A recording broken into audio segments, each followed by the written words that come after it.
Welcome dear students, we are on the CEC Gurukul lecture and we are in the series of electronic circuits and we are discussing the memory devices. In the last lecture we have discussed the random access memory, that is the RAM. In today's lecture we discuss the different type of memory devices. Now today we will discuss about the ROM. What is ROM? ROM stands for read only memory. This is the non-volatile type of memory, and this memory from which we can only read but cannot write on it. The information is stored permanently in such memories during the manufactures. So, ROM is the read only memory where we can only read, cannot write on any type of information, and that information is stored permanently in such memories during the manufacturers.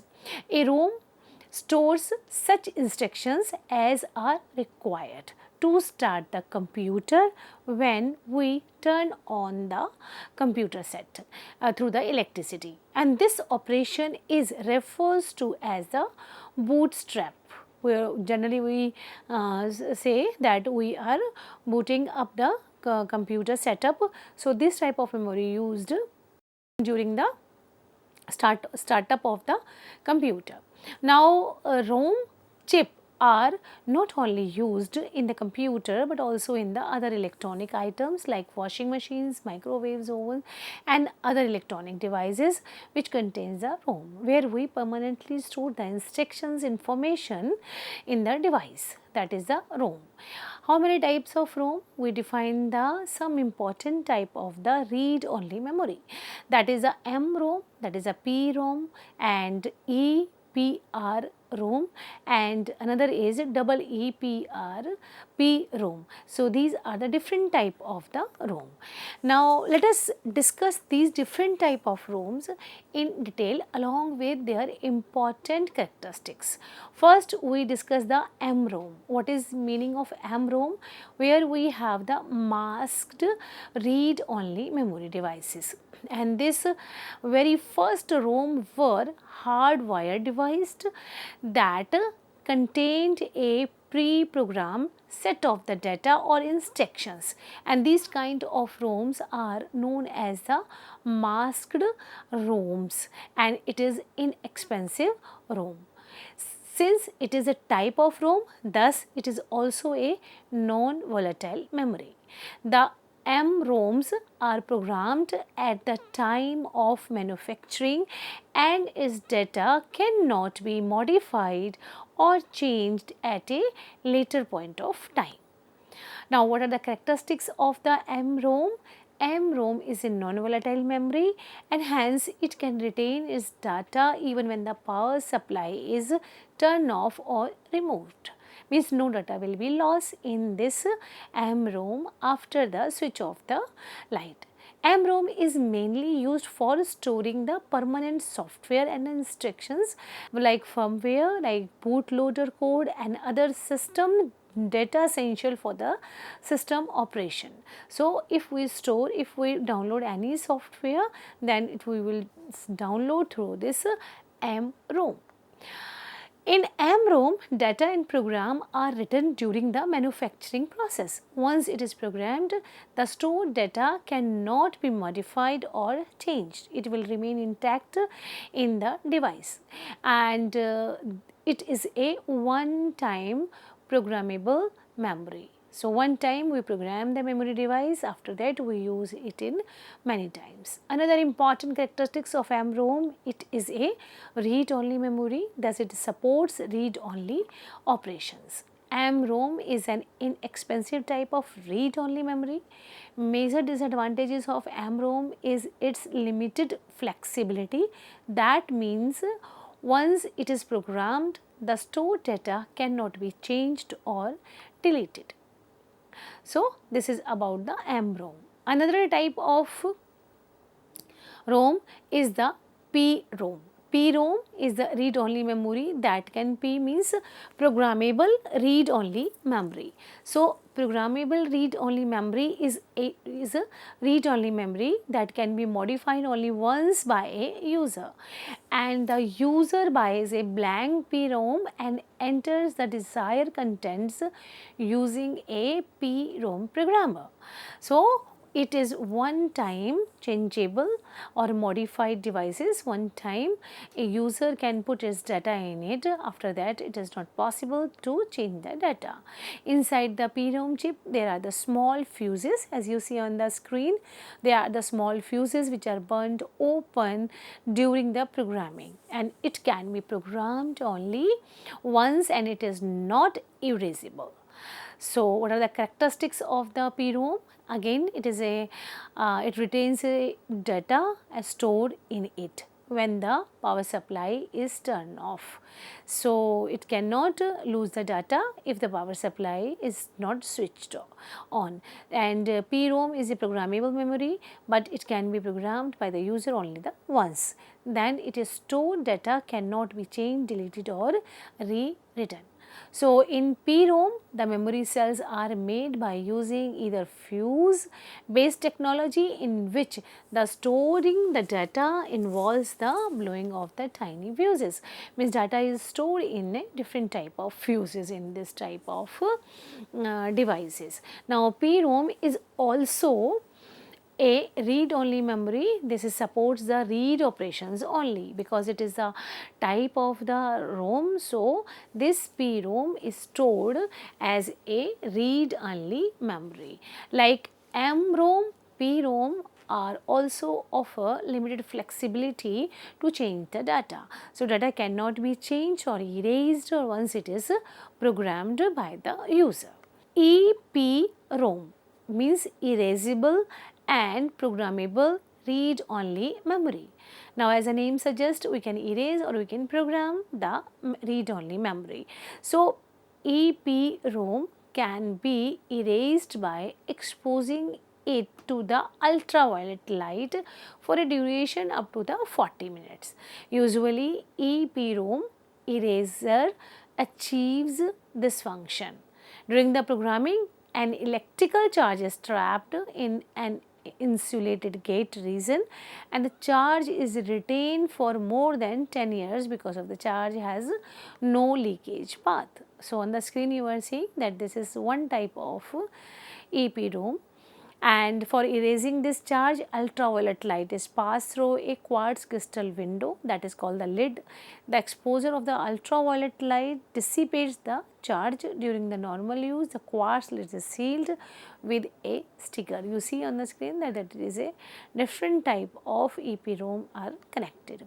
So what are the characteristics of the EPROM? As it is a non-volatile, permanent storage for the data even in the absence of the power supply. Moreover, EPROM is an electrically programmable memory, and hence it can be programmed by applying the specific voltage level to its right circuit.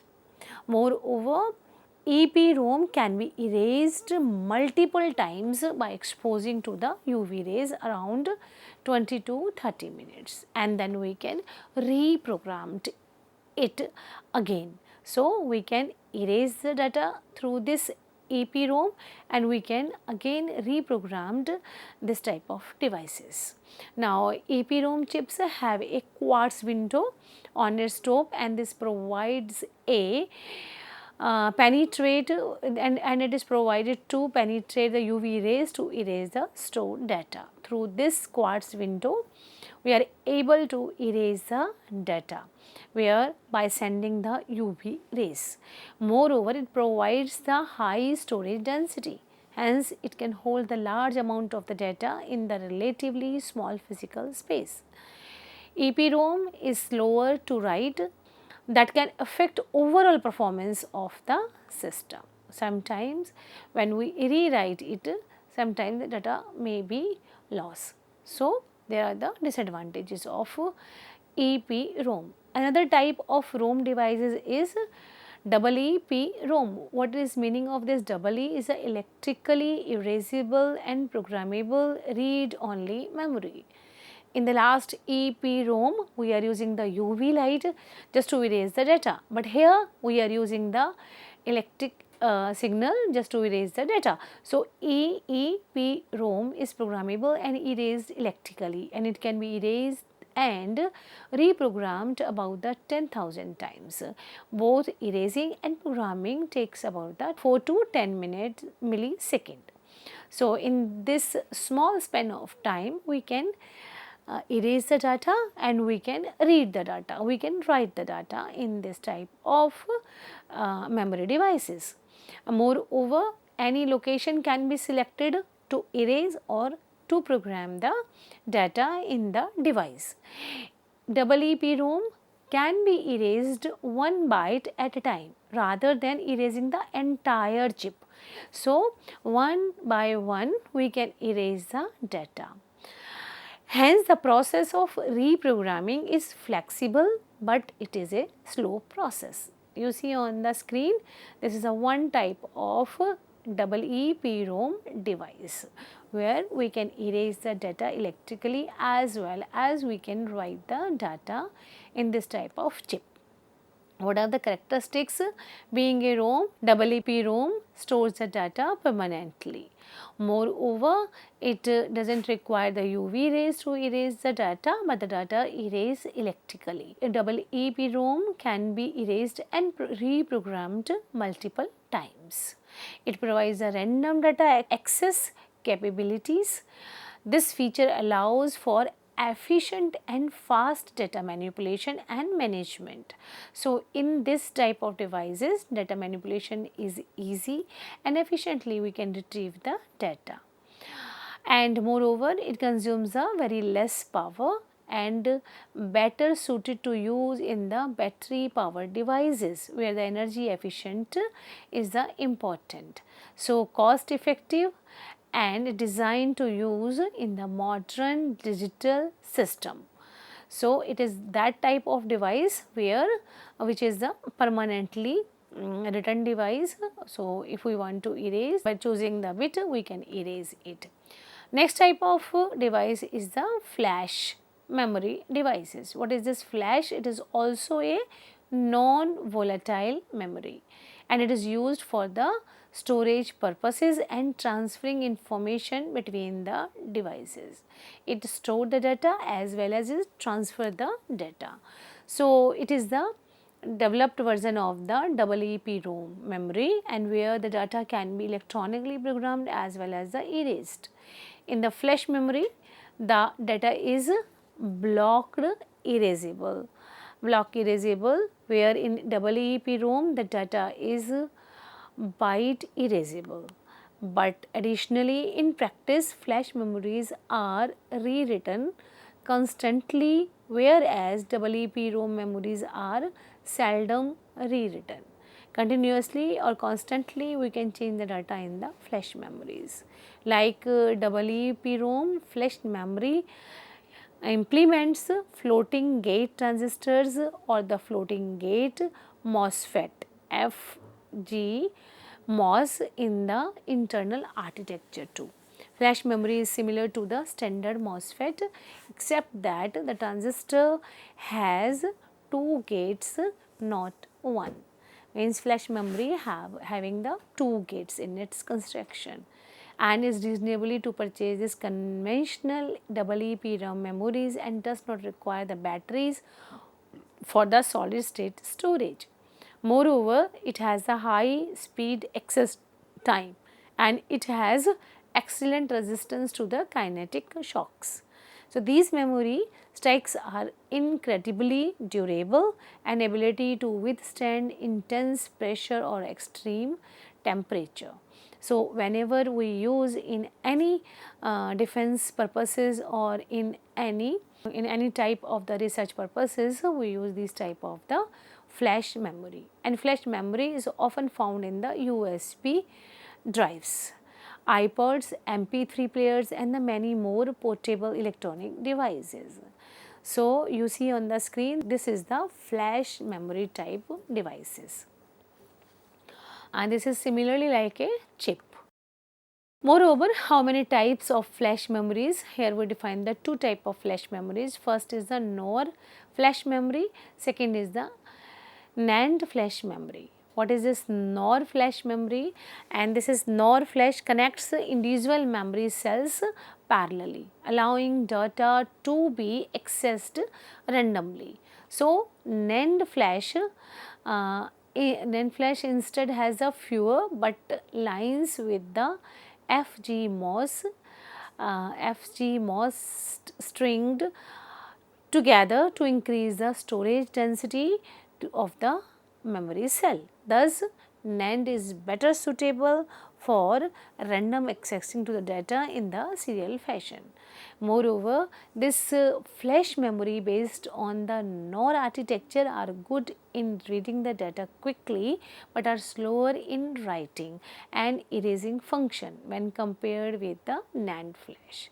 So, whenever we require to just write the data or erase the data, we use the NAND flash.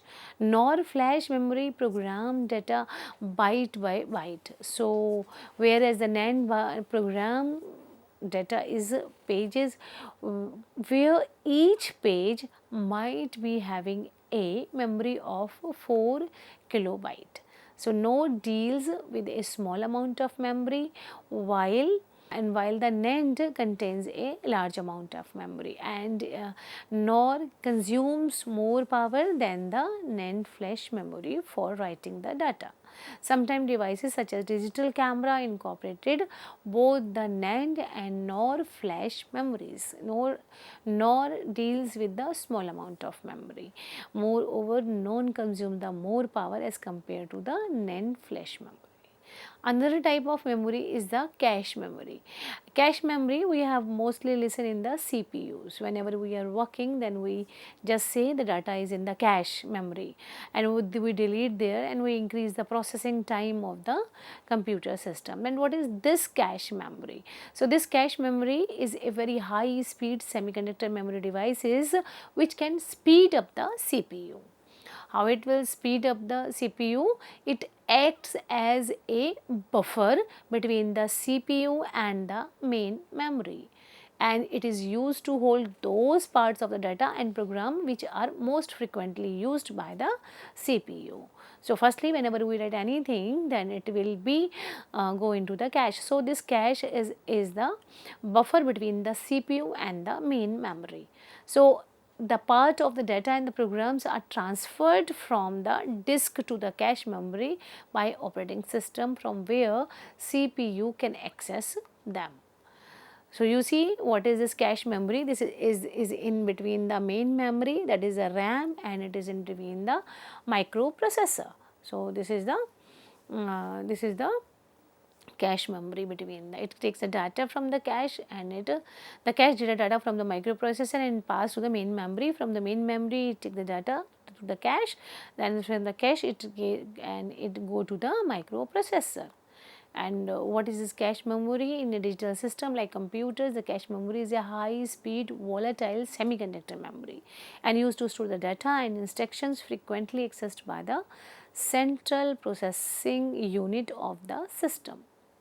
You see, there is a central processing unit, and we are having the cache memory where we have the primary memory as well as the secondary memory, just to communicate with the microprocessor and the main memory. We use the cache memory, and it is a volatile memory, and this act as a buffer between the processing element and the main, that is a primary memory, and more specifically in the RAM, random access memory.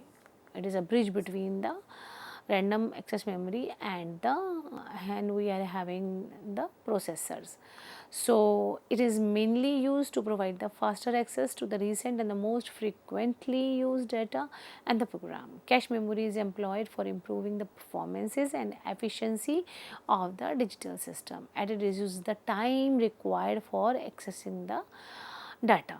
So, it will just save the time to access the data. So, this is cache memory is employed for improving and the performance and the efficiency of the digital system. How we design the cache memory? Cache memory design depend upon the purpose of the cache memory. The main purpose of the cache memory is to store the frequent used data and instruction. This helps to reducing the access time. Moreover, what the size should be in the system just for the cache memory. So, size is also important before designing the cache memory. Another, we found that it is found that the small size cache memory result in the better performance improvement of the system. And in the another type, we are having the cache memory is generally organized in the multiple hierarchy levels, where each level is called as a cache level or the cache layer.